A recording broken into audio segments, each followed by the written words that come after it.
Olá pessoal, aqui quem fala é a professora Alcione. Estamos na nossa última aula do curso de Morfologia Básica pela UniOeste. E para encerrar o curso, vamos falar de mudança de classe, dos adjetivos e dos advérbios. E novamente vamos nos pautar no livro de Margarida Basílio, conforme referenciado na tela.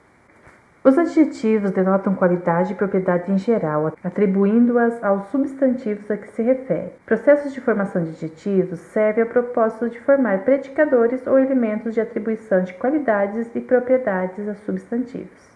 Gramaticalmente, adjetivos derivados funcionam como os demais adjetivos, acompanhando o substantivo a que se refere, com o qual concordam em gênero e número.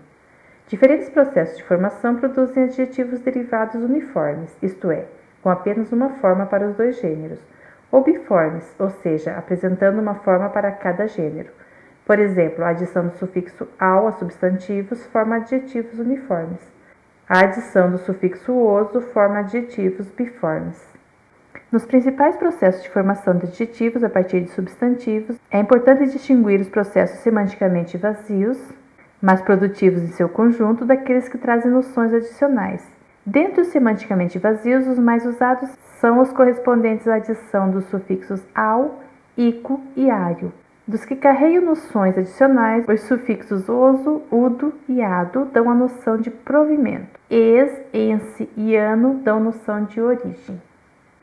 O sufixo "ao" se adiciona sobretudo a substantivos de origem latina, primitivos ou derivados. O teor de utilização de "ao" é significativo tanto na língua formal quanto na língua coloquial. Por exemplo, individual, industrial, central, adicional, etc.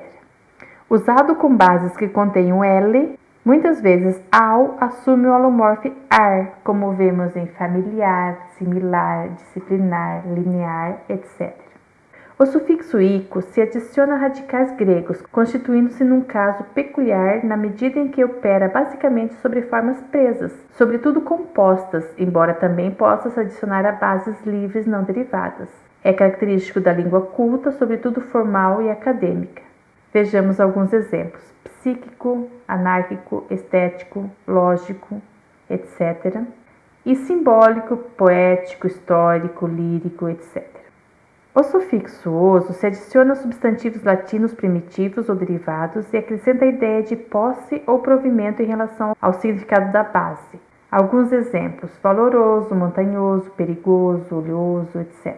O sufixo "es" e "ense" formam adjetivos pátrios e correlatos, adicionando-se, portanto, a nomes próprios de locais ou nomes comuns de tipos de locais. Por exemplo, camponês, montanhês, português, francês, etc., fluminense, amazonense, cascavelense, paranaense, etc. O sufixo "ano" também forma adjetivos pátrios e correlatos, por exemplo, serrano, tijucano, suburbano, americano, etc. Além de indicar outros tipos de origem, como autoria, ou mesmo outros tipos de pertinência, como simbólico, poético, histórico, lírico, etc.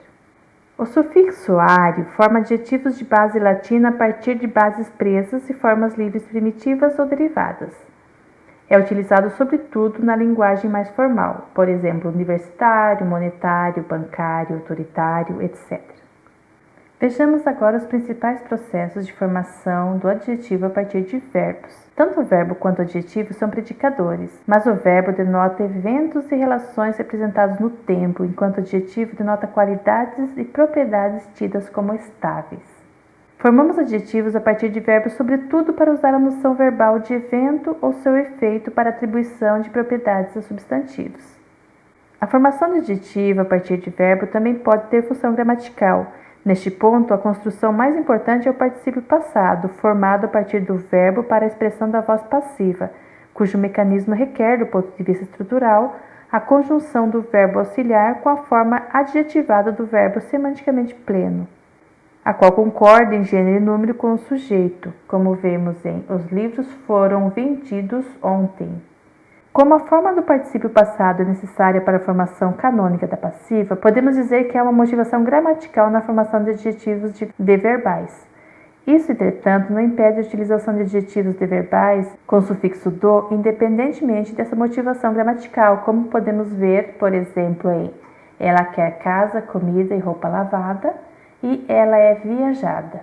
em que os adjetivos correspondentes a particípios passados vai além da utilização da voz passiva, tanto porque se estende a verbos que não têm voz passiva, quanto porque, mesmo nos que a têm, a utilização não é necessariamente de motivação gramatical.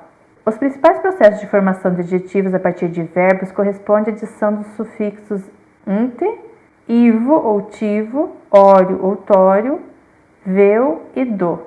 O sufixo ante, que fazia parte da flexão verbal no latim, correspondendo ao particípio presente, passou a ser no português atual tanto um formador de nomes de agentes como um sufixo produtivo formador de adjetivos. Como formador de adjetivos, esse sufixo se adiciona sobretudo a verbos de causação de sentimentos, como comovente, fascinante, edificante, etc., de movimento ou reação fisiológica, como rastejante, ofegante, arquejante, etc., e indicadores de estado, por exemplo, diferente, ocorrente, aparente, etc.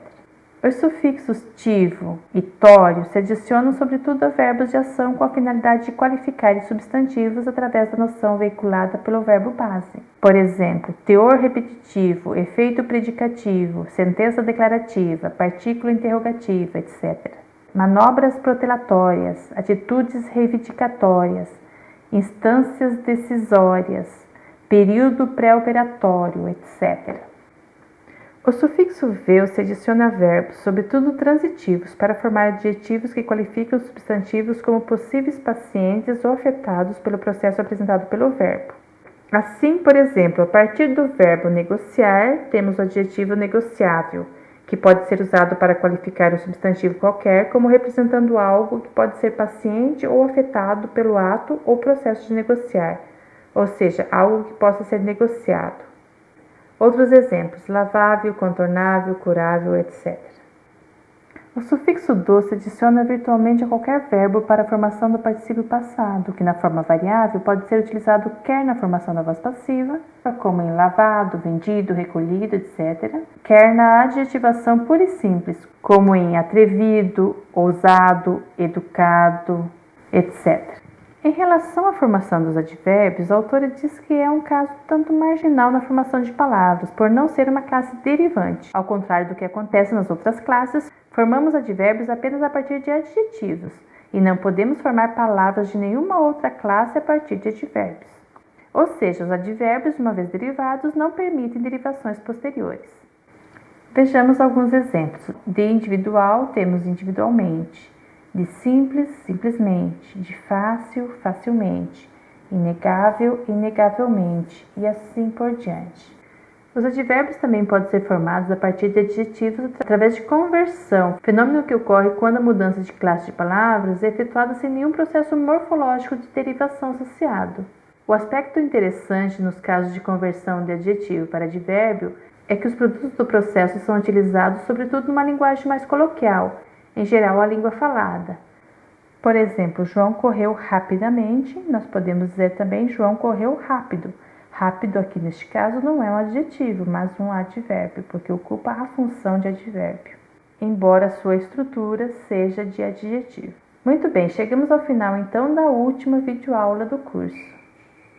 Se você está matriculado no curso, observe se você fez comentários nos vídeos em que os comentários foram dados como tarefa, se você fez todas as atividades do Moodle e se prepare para a prova presencial. Essas atividades são requisitos obrigatórios para a obtenção do certificado. Agradecemos a sua companhia nesse tempo, um abraço e até a próxima.